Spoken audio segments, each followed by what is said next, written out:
To the formal part of the meeting, electing a new chairman and deputy chairman, I'd like to take the opportunity to give a sort of valedictory.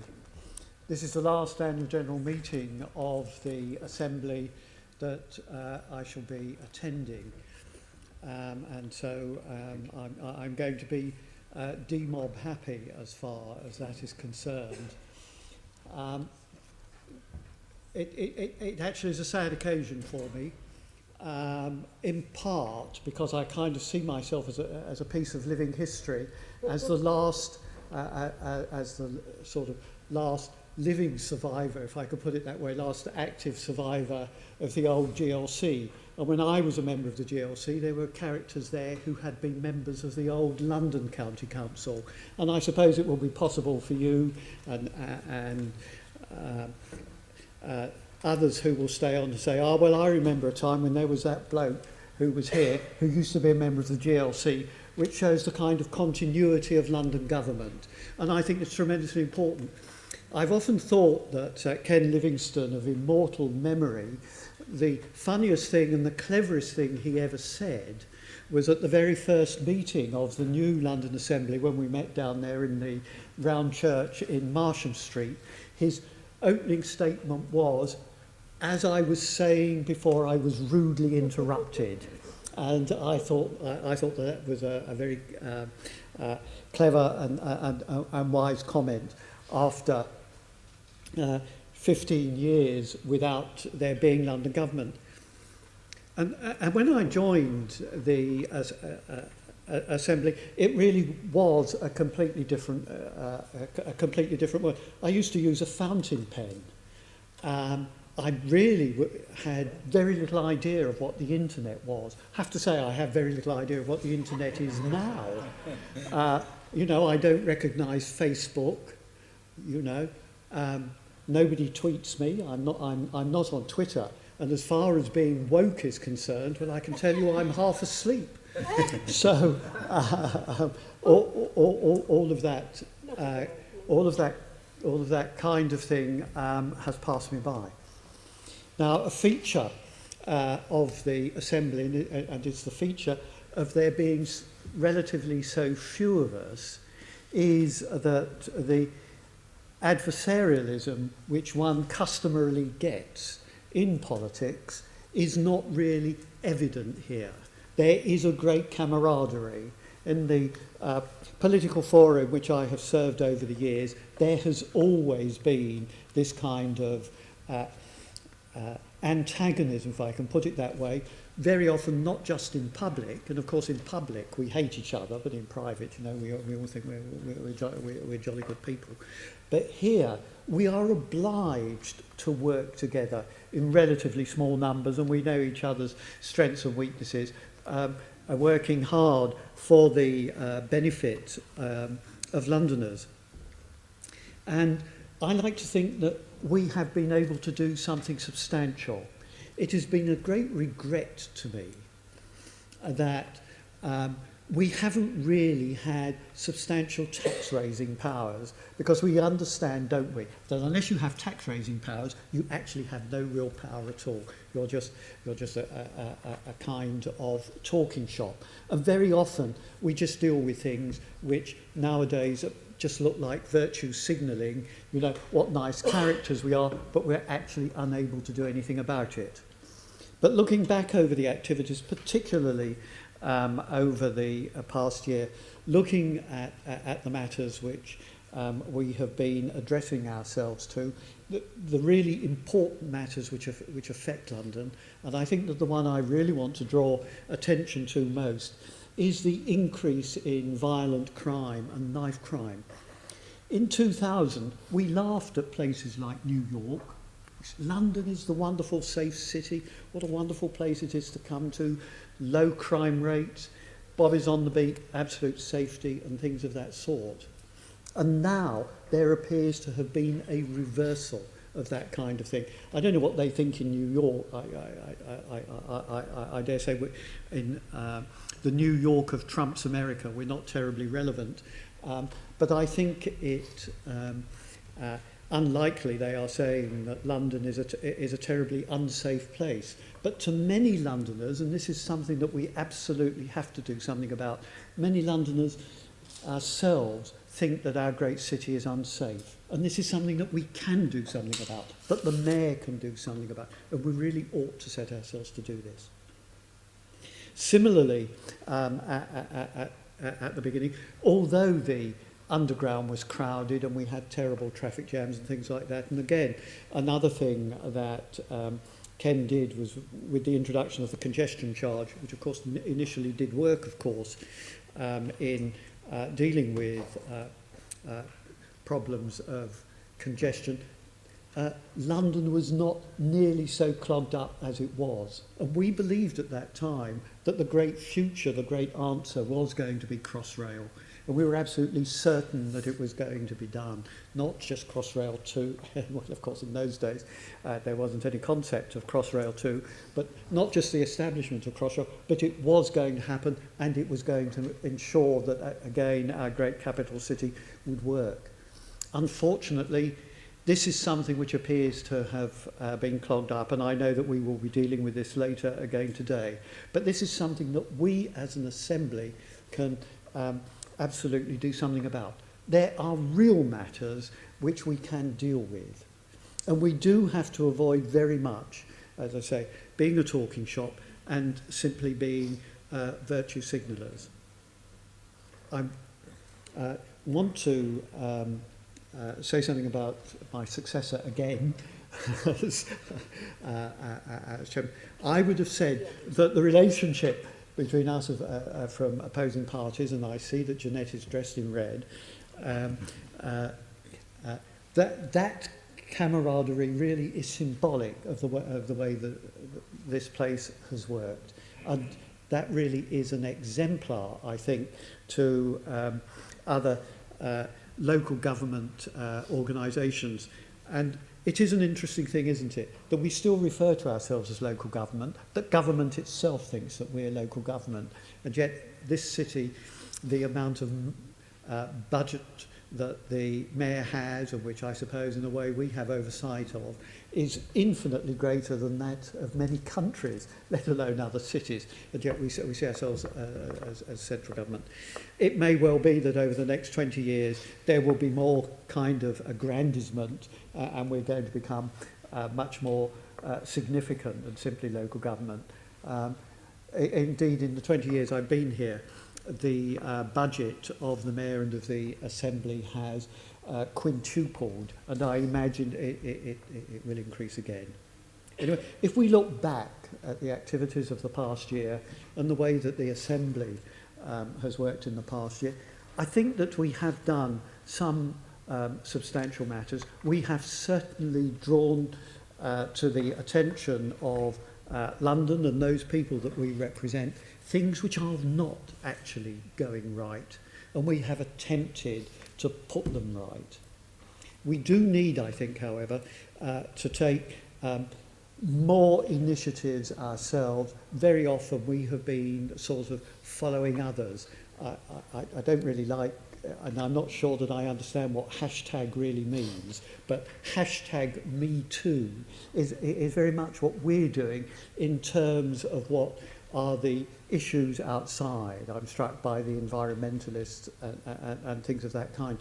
We really ought to have been taking a lead, and I look at the Greens and I think you know, this is possibly an opportunity that they've missed. Possibly it's an opportunity that we've missed. I can remember going into elections in the past saying, vote blue, go green.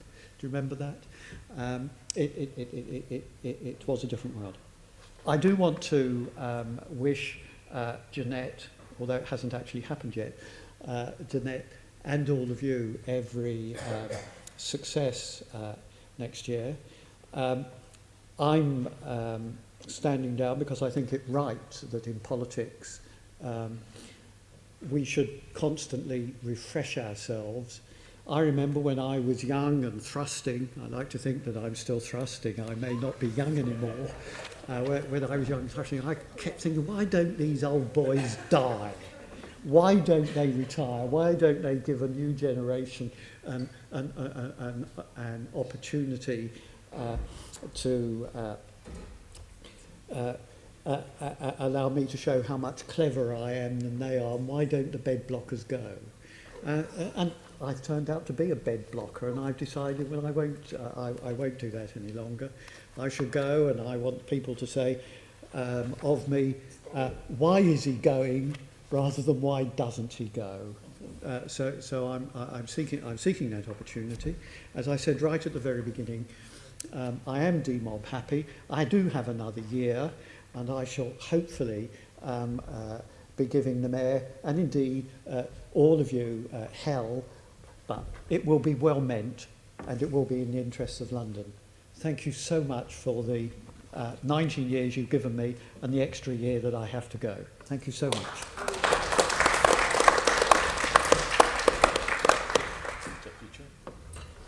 Thank you. Tony, it's always a pleasure to follow you, and I'm not going to make any comment about the statement you've made about being young and thrust in. I'll think about that throughout the meeting. And I'm surprised I hadn't thought about that before, because of course we've had the pleasure of working together for 19 years.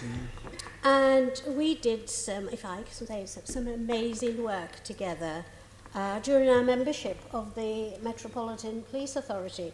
And I always remember you saying the members on the Metropolitan Police Authority were the only useful members of the Assembly, because that was the only thing you thought that we should be doing. And I think that then flags up for me your uniqueness, if I can use that word. And part of that is no one knows what you are going to be saying at any time. So one of the joys I've had as your deputy during the Tony and Jen years is sitting by you, holding my breath, because I just never know where we're going to go. And one of my fears has always been, is he going to go off now and promote the abolition of the organisation that he's leading? Because if he did, what would I do? Right? And then, I wasn't there, sadly, I couldn't make it, but when I asked what happened at the last PQT, I was told that you went off-piste, you went off script. And as the chair, there you were scripted, but what did you do? You went off on one about fatbergs. No, I'm not saying fatbergs aren't important. I'm just saying, I think at the time you were there to talk about other general things. But we see this from you at committees. But, that's sometimes what you need in a body. You need somebody just to be off-piste a bit, somebody who will say, now, just a moment, I've got a difficult question. I've got a question. Let's put it like this. I've got a question. And even though it might be a difficult question, or even though it's a question that my colleagues don't agree with, or the rest of you don't agree with, I'm going to ask it anyway. Because sometimes it's out of those questions that we get enlightenment and that the work is improved. I would just want to add my thanks, and I'm sure everybody's thanks to your family, because we forget sometimes that we take on these roles, and a part of chairing the Assembly is to accept the many, many invitations that come that we then have to take on, because part of the role is to represent the Assembly. So I want to send our thanks to your family, especially your amazing wife, to say thank you for those times that you've had to step away from precious family time and carry out your role as the chairman of this authority. And this, I think, might be the last time I've just used that word, chairman. Because again, essentially, Tony, and in fact I did support this, because in a way, I suppose you're right to be saying this is what I want to be called, even though I don't agree with it. So that might be the last time I say that word. But I thank you for the time that you have given to this Assembly. And I thank you for the support you've given me over the years. And at times it has been a joy to work with you. And I'm not going to measure that to say whether that was the greater or the lesser. I should just leave you to ponder on that. Okay? And I'm sure that you talked about stepping down. You're not the only one. I will be following you and stepping down, and so will a number of other members. For many different reasons. But I do support what you say. After 20 years on a body, I'm with you. I think I want to go off and do something else and then leave that space to be refreshed. So it's been a pleasure being on the London Assembly with you and being part of the Tony and Jen team. Thank you. And I'd just like to present you with this. People don't know that I usually have sweets in my bag, so that when he looks as if he's resting, which he doesn't often, I then feed him sweets. So I will not be feeding you for the next year, but there you are. Thank you. Okay, thank you. Assemblymember TWYCROSS on behalf of the Labour Group. Thank you. Colleagues, these meetings give us an opportunity for us to reflect on our previous year's work and the year that lies ahead. And I'm delighted to be able to say a few words as Deputy Leader of the Labour Group. It's really timely at this point to consider the contributions of our outgoing and incoming chairs, without whom we wouldn't be able to carry out our vital scrutiny work that sees us bring the interests of Londoners right to the door of their elected mayor. That very scrutiny work has seen the Assembly asserting the interests of Londoners when it comes to delivery of big infrastructure projects such as Crossrail, which we'll be discussing later, seeking protection for our public services and ensuring the mayor delivers on his promises and value for money. Tony, you've had the really difficult task of steering our Assembly meetings through what has been a really tumultuous time in British politics, and that's not an easy task. But your fair and level-headed approach has meant that in the most part, our meetings have not descended into chaos. And as I say, it's no easy feat. And one of the things I respect most about Tony is his commitment, and it's a very long-standing commitment, as he's reminded us today, to representing his constituents and the people of this city, and being very honest about what he thinks about things on occasion as well. You've done that admirably as Chair of the Assembly twice during this term, and as you go into your final year on the Assembly, we really want to put on record our gratitude. So thank you very much for the service you've given this body. Thank you. Assemblymember Bacon. Yeah, thank you very much. It's my 12th annual general meeting of the London Assembly. Of course, it's Tony's 20th. These are always baton-passing moments. But for Tony and others, such as our incoming chair, this is the beginning of the final lap. This is the last time you're going to be running around this particular track. And for Tony, of course, this is bringing to the conclusion of more than half a century of public service. And I think that needs to be acknowledged and recorded. It's quite difficult, I think, chairing this Assembly at times. As Assemblymember TWYCROSS has just said, there can sometimes be some fractious moments, not just from the members, sometimes from other people as well. And it can be very difficult, particularly when you have strongly held views yourself when you're trying to chair a meeting. When I chaired the Bexley People's Question Time in March, I found myself chewing the side of my cheek on several occasions when I was hearing absolute nonsense coming from certain people. But the focus has to be on running the meeting and not on projecting your own particular views. And Tony, I think, has tried very hard to do that. And I think that has been a difficult task for Tony, because Tony does care passionately about certain things. And I think he has tried very hard to ensure peace, harmony and impartiality throughout the year. He hasn't always succeeded, but nobody, I think, is perfect. And now that he is stepping down from the chairmanship, he can go back to the quiet life of savaging every Liberal Democrat and deputy mayor that he comes across during committees for the next 12 months.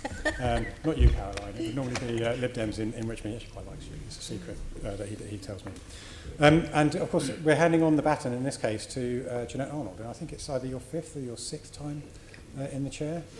Probably around about half the time I've been here, I think you've been the chair of the Assembly.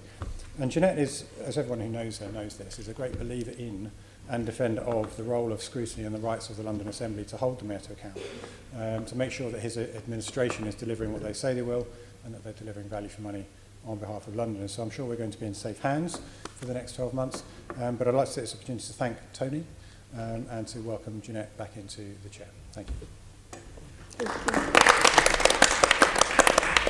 Assembly Member Russell.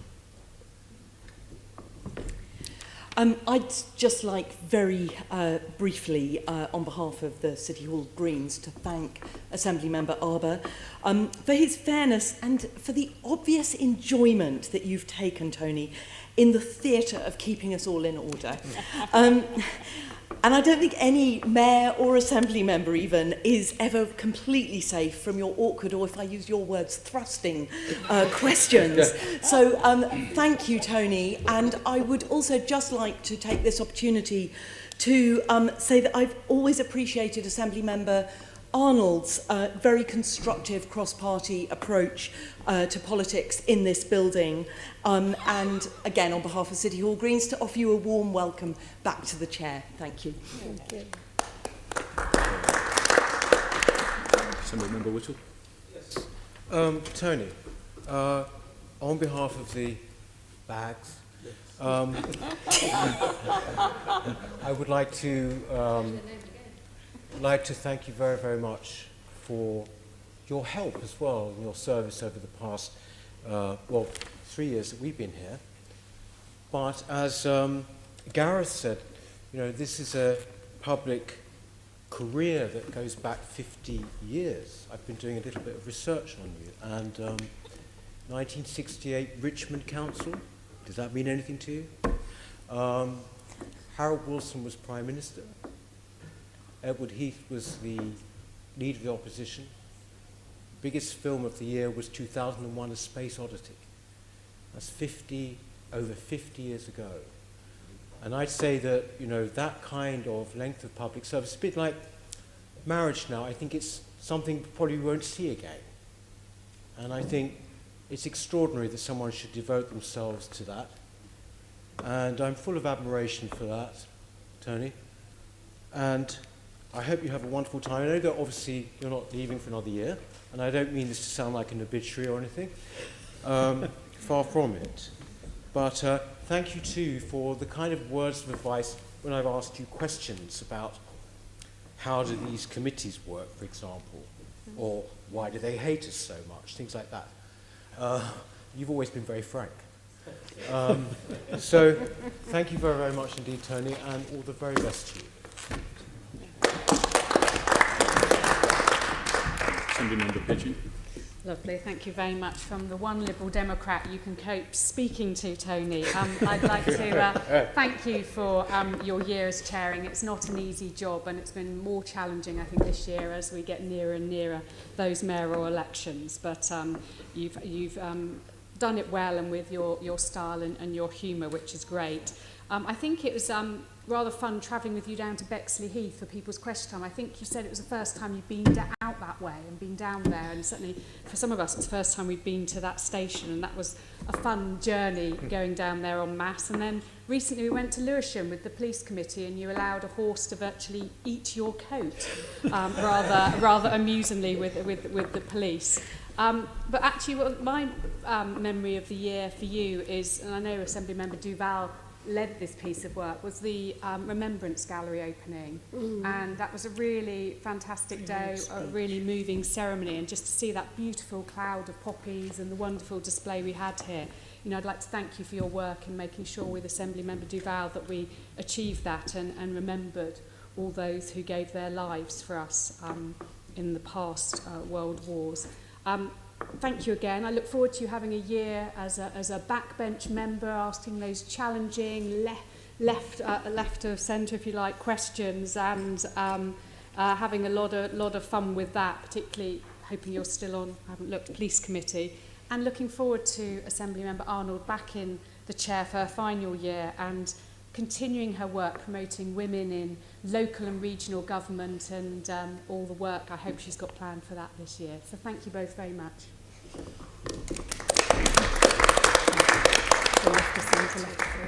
Thank you. In a moment, I will call for nominations for the office of Chair of the London Assembly. In the event of one candidate being nominated, and if it becomes clear that there are no other nominations, I will declare the nominated candidate as being Chair of the London Assembly. In the event of two or more candidates being nominated, I will pause the process and explain the rules in more detail. Once the Chair is elected, they will conduct the election for the office of Deputy Chair of the London Assembly. Can I now have nominations for the office of Chair of the London Assembly for the period until the next annual meeting of the Assembly? Can I nominate Jeanette Arnold? Okay. Would you like to speak in support of your nomination? Should I speak now? Yeah. Thank you. We'd like to nominate Jeanette for Chair of the Assembly. Jeanette has spent the last 19 years banging the drum for London, and particularly those Londoners who are least able to stand up for themselves. And one of the greatest challenges we come up against as an Assembly is selling the value of our work, and one thing we can all agree on is that it has real value. And whether it's giving evidence to select committees, representing the Assembly in Brussels, or holding the Mayor to account here in the Chamber, you couldn't get a bigger champion for scrutiny than Jeanette. And when it comes to her defence of the interests of Londoners and the things she believes in, no decision maker is safe. But you see, Jeanette's career, which began in nursing, is grounded in public service. And on the Assembly, she's retained that level of dedication, spending a huge amount of time pushing for better community relations, better support for children with education, special educational needs and disabilities, and tackling inequality of every kind. And we know that she'll spend her last year here on the Assembly cementing that legacy whilst keeping all of us in check. I hope that her nomination will receive the support of other parties. Thank you. May I have a second? Assembly member? Formally. Yeah. Okay. Would any other member like to speak at this point? Okay. With that, and in the absence of any further nominations, I formally declare Assembly Member Arnold as Chair of the London Assembly for the coming year. Thank you very Congratulations. much. Thank you. Would you like to come? Chair seat?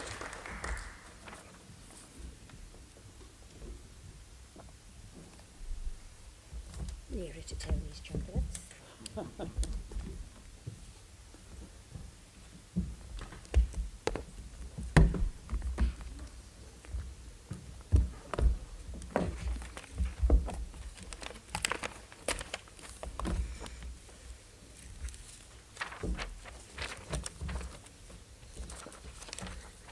Thank you very much to colleagues, and you can absolutely depend on my unflinching support, and I don't know any other way to be but to champion the work of this Assembly.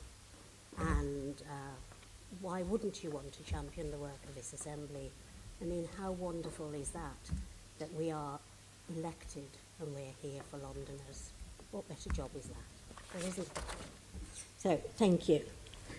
So, I'm taking the chair. The first thing that I have to do is to call for nominations for the office of Deputy Chair of the London Assembly. Assembly Member... Bacon. 11 years, Jeanette, whatever. Okay, I'd like to nominate Assembly Member Tony ARBOUR, please. Do we have a seconder? Yeah. So, formally moved, formally seconded.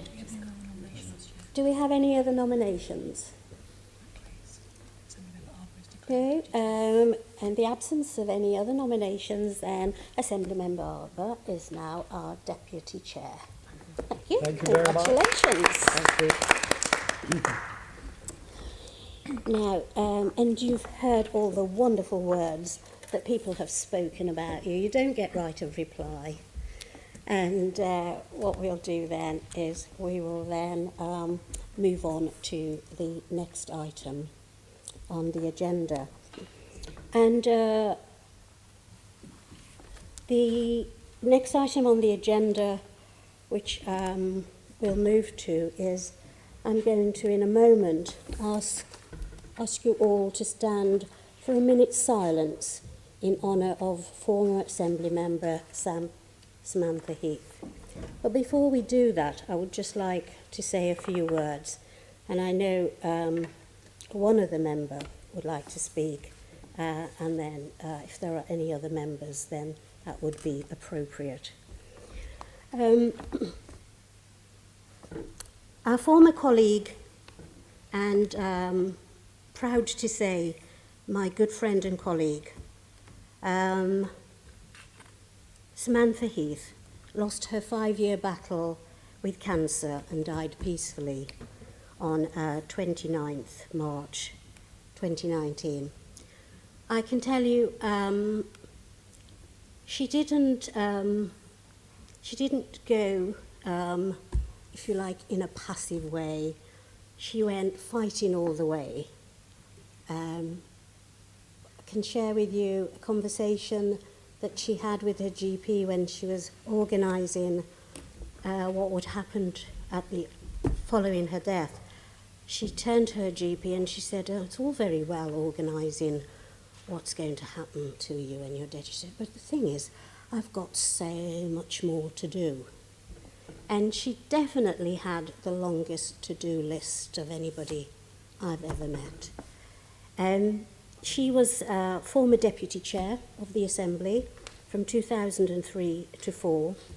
She was Chair of the Environment Committee, and between her and Darren Johnson, they just brought such energy to that agenda. They started thinking and original thinking, and they just absolutely brought a level of awareness that we now take for granted in so many ways. People were not talking about plastics. People were not talking about climate change the way they are talking about it now. People did not understand, for instance, the impact that we have when we cement over our front gardens. There were also practical things that they brought to our attention, the reuse, remade, recycle. But these two individuals, through that committee, they really led the way. She was a qualified construction engineer, and she was part of the commissioning group for this building. When we were at Romney House, she came along as our representative to see what was going on. And I remember her coming back and saying to me, "They've got the size wrong, could have been bigger." But then that represented Sam. Whatever she did, it had to be the best, it had to be the biggest, and it was about change. She then, after working 10 years in the construction industry, she then moved into London politics, and she was a very active member representing her ward on her local council. She championed, and wherever there was an issue about the environment, about climate change, she was fearless in terms of how she would take that on. She then became involved with an organisation which I hope, certainly because of my own involvement in it, will stand as the legacy of her work, and that's the work that is being done by London Sustainability Exchange, one of the first voluntary-led organisations about sustainability. Sam's knowledge of London's public and private sector meant that she was a go-to person. Brian Coleman, a former colleague, tweeted me and said, "Oh, Jeanette, she was the first of the AMs to die." I don't know what he meant me to do about that, but he drew that to my attention, and he was right. All I can say is she will be missed. She was an inspired servant of this authority and of London. I know that Assemblymember Cooper would like to say a few words. Thank you, Chair. Yes, I think where you just ended is probably the most difficult part for us all. Many of us around the horseshoe are councillors, and we've sat through tributes to other councillors on many occasions. We've given tributes to other councillors on many occasions, but this is the first time that anybody is giving a tribute to an Assembly member who's just died in this chamber. And, you know, I wouldn't obviously wish anybody to have that particular first, but Samantha was only in her 30s when she was elected. She hadn't even got us to the point of collecting her freedom pass and being able to have the free bus pass that so many Londoners appreciate. So she's been taken far too early from us. She's obviously was one of my constituents. She was born in Battersea. She lived in Battersea. She went to school in Battersea. Her son Elliot went to school in Battersea, and she's just died in the middle of the Shaftesbury estate in Battersea. So she was very, very much a Londoner. I think the only time that she spent more than a very short time out of London was when she went to Heriot-Watt University to study engineering, which the chair has just referred to. In many ways, my life has been very closely intertwined with hers. She was a member of Rotary. She was a member of the Rotary Club of Battersea Park. I am currently a member of the Rotary Club of Battersea Park. She was a Latchmere councillor, Latchmere being a ward in Battersea between 1994 and 2002. I too served as a councillor in Latchmere between 2006 and 10. And then she was a London Assembly member between 2000 and 2004 and served as the chair of the Environment Committee for the whole of that period. And I think colleagues are obviously aware that I served as the chair of the Environment Committee, working very closely with Caroline Russell as my deputy from the Green Party. And Samantha took exactly the same role with the Labour chair and the Green deputy and worked very creatively and very constructively. And looking at some of the reports that we produced during that period, 2016 to 18, I think, apart from one on plastics, which actually Samantha didn't during the time when she was the chair, there weren't any reports on plastics at that time that came out of the Environment Committee. I think almost every other area that we touched on during those 2 years, and actually since then, was an area that Samantha and Darren did groundbreaking work. The most common thing that people refer to from that period between 2000 and 2004 is the fact that in 2001, Gordon Brown changed the rules to make it more attractive to purchase diesel vehicles because they emitted less CO2.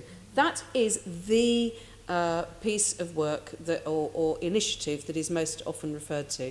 Usually by people telling me, I was instructed to buy a diesel vehicle and now you're telling me to get rid of it. Obviously that was quite a long time ago because that was 18 years now.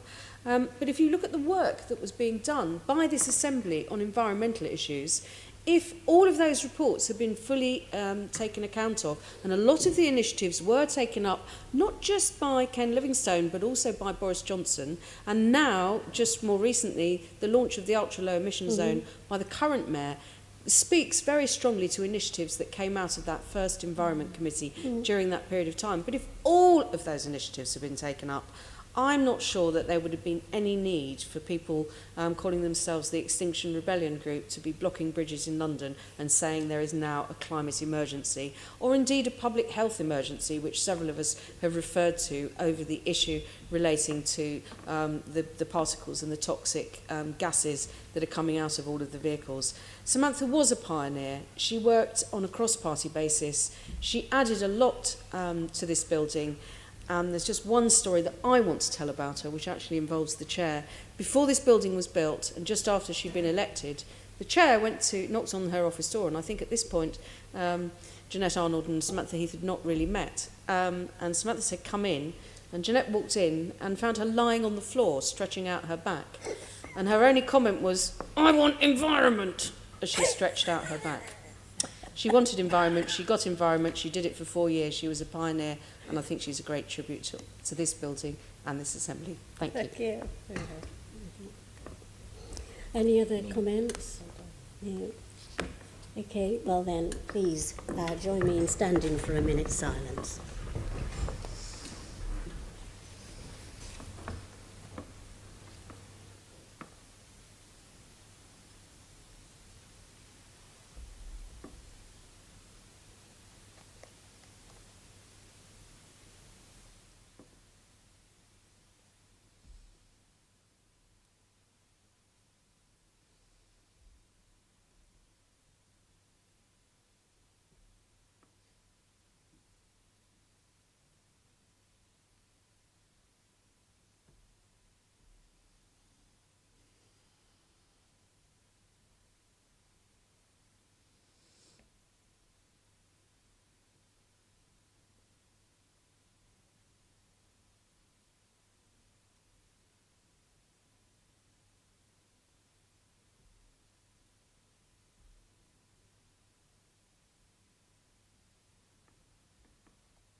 Apologies, Chair, from Assemblymember Bailey and Assemblymember Duval.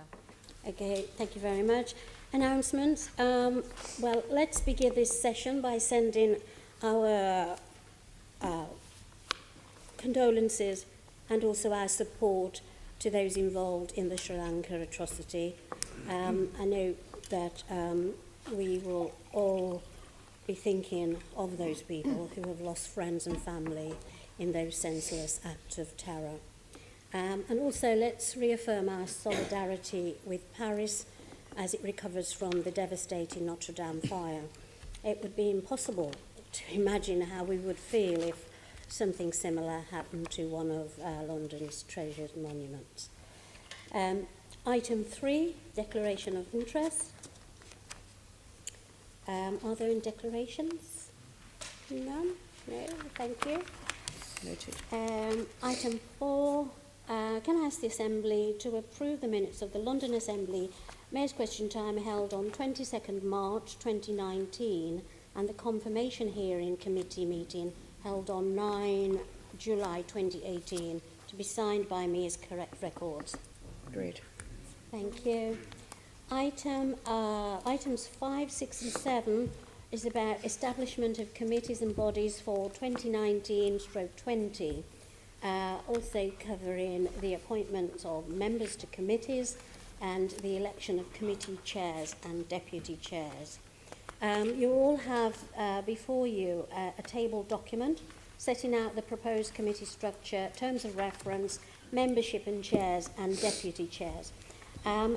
If there's no dissent, I propose dealing with all of the items together. So can I ask the Assembly, but firstly I must ask the Assembly if it wishes, in accordance with the provision of Section 17 of the Local Government and Housing Act 1989, I must ask you to unanimously to agree to disapply the proportionality rules where committee membership is not politically proportional in respect of the overall membership of the Assembly. Yes, so we've got agreement on that. Thank you. Can I ask the Assembly to establish the bodies set out in the tabled appendix as ordinary committees for the period until next annual meeting of the Assembly in May 2020, with the size, constitution, terms of reference, membership, substitute members, chairs and deputy chairs as set out in the tabled appendix? Agreed. Yes, agreed. And can I ask the Assembly to reconfirm the existing standing order delegation to the Chair of the Assembly in respect of powers confirmed by Schedule 4A of the Greater London Authority Act 1999 as amended, to decide to hold a confirmation hearing and to decide whether to request the candidate to produce any documents? Great, thank you. And can I ask the Assembly to reconfirm the previous decision of the then Business Management and Appointments Committee in respect of committee meetings and work programmes as set out at paragraph 4.49 and 4.50 of Agenda Item 5? Agreed? Thank you. Item 8 is dates of Assembly and committee meetings. Can I ask the Assembly to agree the timetable of London Assembly and committee meetings for the 2019-20 year as set out in Appendix 1 to the report? Agreed. Agreed. Item 9, GLA corporate governance document. Before we turn to consideration of the report, can I advise the Assembly that the Mayor has replied to the correspondence about consulting him on changes to the standing orders and that he is content. So can I then ask the Assembly to agree the scheme of delegations of functions of the London Assembly as set out at Appendix 1 to the report? Agreed. Agreed. Can I ask you to note the mayoral decision-making in the Greater London Authority as set out at Appendix 2 to the report? Noted.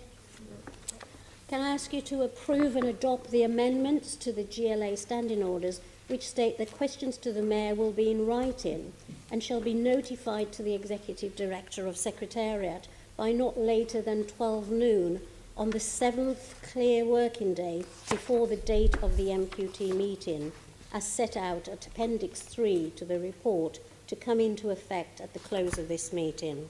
Agreed. Thank you.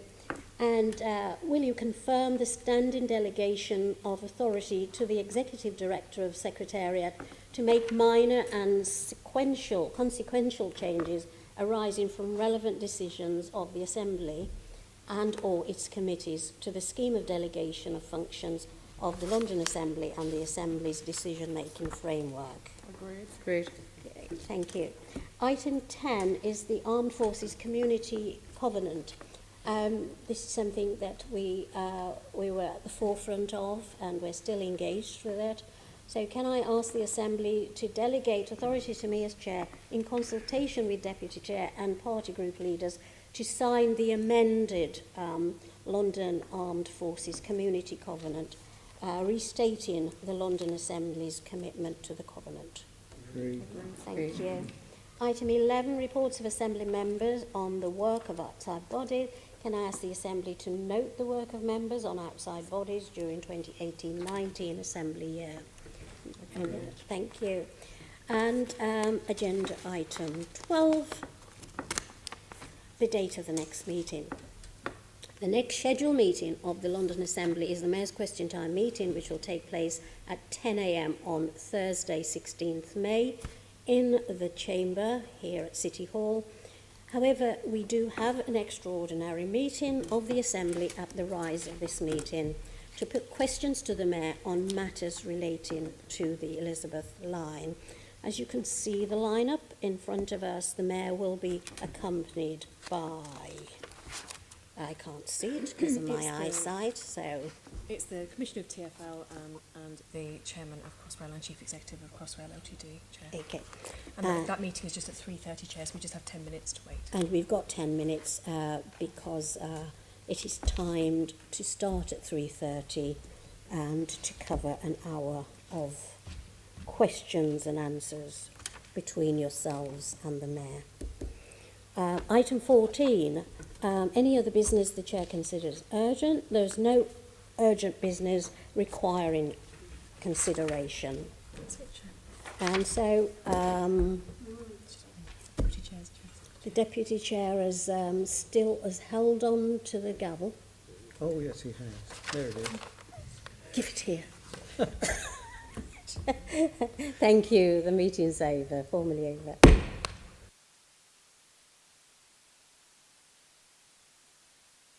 GLA